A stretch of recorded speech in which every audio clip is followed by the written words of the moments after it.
Isa ilalim kaagad sa assessment ang mga government buildings, eskwelahan at iba pang mga pampublikong pasilidad para matiyak ang kaligtasan bago bumalik sa normal na operation.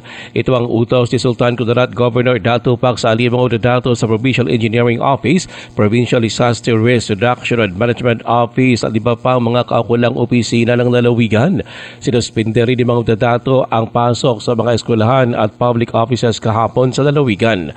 Kasunod ito ng pagyanig ng 7.6 magnitude na lindol sa Manaay, Davao Oriental na mas mahinang naramdaman sa iba pang bahagi ng Mindanao.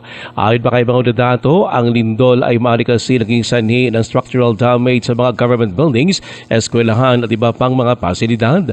Dagdag pa ni Mang Dato, nagbabala rin ang mga otoridad sa posibleng aftershocks na maglalagay sa peligro sa mga mamamayan.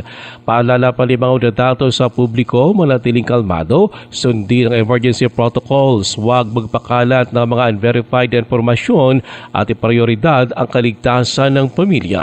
Ruel Usano, NDBC Bida Balita.